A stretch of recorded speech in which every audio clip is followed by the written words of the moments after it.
श्रीमद् भगवद गीता जी में कहा गया है कि फल की कामना को त्याग कर व्यक्ति को कर्म करना चाहिए। यदि फल की कामना ही मनुष्य नहीं करेगा तो वह कर्म ही क्यों करेगा? प्रश्न बहुत अच्छा है। यहाँ पर कर्म फल की आकांक्षा का त्याग किया गया है, क्योंकि आप कोई भी कर्म करोगे तो फल तो उसका आएगा ही। लेकिन अगर आप अपने तरफ से फल की आकांक्षा कर लेते हो और फिर आपको जब उस फल की प्राप्ति नहीं होती है, ऐसी अवस्था में आपको अथाह दुख होता है। हम आपको उदाहरण के रूप में देखते हैं, एक किसान अपनी खेती में खेती को बोता है और वो शाम को अपनी खेती में घूमने के लिए जाता है।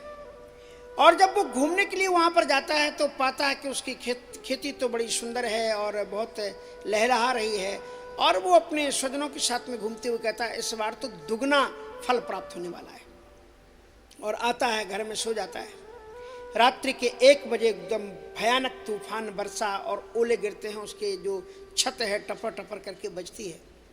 समझ जाता है कि ओले गिर रहे हैं, और सुबह जब जाता है तो सब उसको सपाट मिलता है।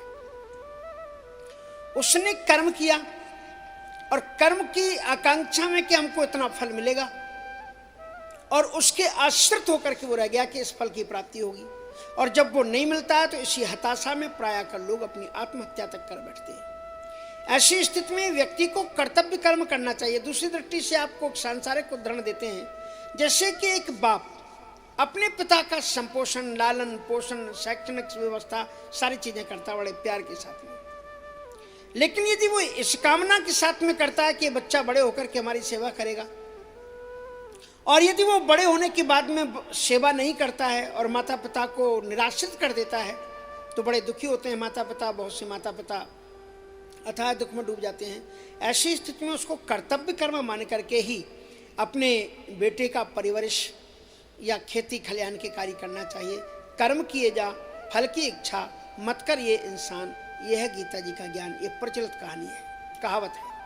इसलिए कर्म तो आप करो, और कर्म फल को परमात्मा कहते हैं आप मेरे ऊपर छोड़ दो, और जो ईश्वर दे दे अच्छा भगवान तेरी मर्जी।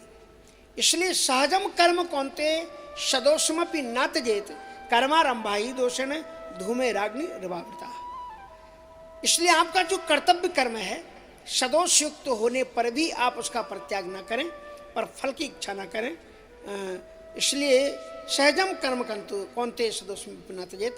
तो यहाँ पर कर्म फल के त्याग की बात इसीलिए की गई है ताकि आप अपने मन का संतुलन बनाए रख सकें।